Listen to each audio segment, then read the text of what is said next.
Hey, what's up? So listen, I want to just take a moment and talk to you guys about everything you need to know if you're a contractor about the power of the man hour. Okay, so listen, you got 1 hour, it's 60 minutes, right? What's 60 minutes? Oh, it'll only take an hour. What's one more hour on the job and all that other garbage, okay? So here's the thing. This one little block of time, 3,600 seconds, added up over the course of a year, can make or cost you tens of thousands of dollars if you're not careful. All right, so I just want to give us a high-level overview real quick of some things that every contractor, I believe, 4 or 5 things here that every contractor is going to need to know about. I'm about to get stung by a bee. This is really awesome. What you need to know about man hours. All right, first thing, yes, you might be selling convenience for somebody. You might be selling the fix to a problem. You might be selling the building of their dream home or whatever it might be. But at the end of the day, you are simply selling time.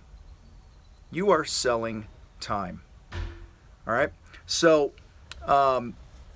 your business revolves around you selling field hours for your crew to go perform. Okay, and so yes, I understand we all produce a product, all provide a service, but at the end of the day, you are selling these blocks of time, and there's only so many blocks of time in a year, in a week, in a month, whatever.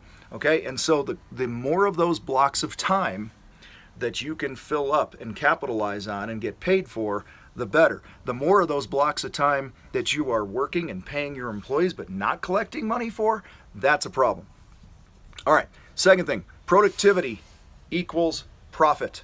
It does you no good to sell a job that's going to bring you a 55, 60, 65% gross profit unless you can actually produce the work in that time that you bid, okay? So think of it like wings of an airplane here. You got the sales wing and you got the production wing. I can sell a job at 10 grand and go, in a perfect world, I'm going to make 50%, I'm going to make 5 grand on this job. But if I don't fulfill it, okay, produce the work in the manner in which I thought I would do it when I sold it, that's a problem, okay? So listen, if you bid a job to take 32 man hours and it takes you 33 man hours, you are now headed in the wrong direction, okay? And that is a problem. All right. Third thing that you need to know about man hours, lack of tracking will lead to no cash in the bank. I'm amazed at how many contractors have no idea where they're at on a particular job. Over and over and over and over and over, I tell contractors, you should be able to ask your foreman right now, right stinking now on a job. You should be able to pick the phone up, call your foreman and go, where are we at? And he should be able to say, hey, it was bid for 100. I've used 64 so far. By the end of today, it'll be 64. We're on track to finish on time. Okay? If he can't do that, then you haven't done your job and you're not tracking enough. The worst thing that can happen to you is make money or lose money and not frickin' know why. All right? Listen, I won't even go there. It's too long. All right. So look at my notes here. Fourth thing here. The fastest way to profit is the man hour. The fastest way for you to make a profit in your business is the man hour. The beauty of the contracting world is that as fast as you can hurt your business by crappy bidding and production and selling and tracking and all that other stuff, you can also swing it quickly in a profitable manner by just paying attention to those little things over and over and over and over again. People that I've worked with, we help them instantaneously overnight make tens of thousands of dollars more in many cases simply by paying attention to a couple little things like the man hour, okay? The man hour. All right, you pay a guy 20 bucks an hour, you add your burden in there, you call it 30 bucks an hour.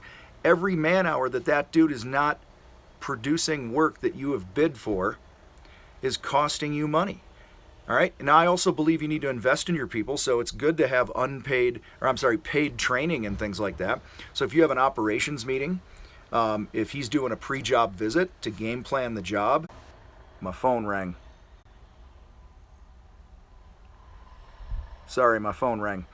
All right, so listen, you have to track this stuff. All right, every man-hour work costs you money if it's not accounted for. All right, so if you're going to train your guys, which you should work that into your overhead costs and all that stuff. All right, last thing about man-hours here. Hopefully this video kept going, I'm not sure. You've got to know your production rates. What you charge per hour and how you bid your work and all that is really secondary. Knowing how long something takes is what's important. Okay? So track every task you do repeatedly in your business, in the field, and assign times to it so that your people know what the expectations are. Okay? So, listen, every industry has different production rates and times, and they're all published somewhere in your industry, okay? You can, your associations and things like that. So look into that to help get you started, if nothing else. All right, guys, the number one key to you making a profit or losing money in your contracting business is the man hour. Pay attention to it, and life will be better. Hasta la pasta.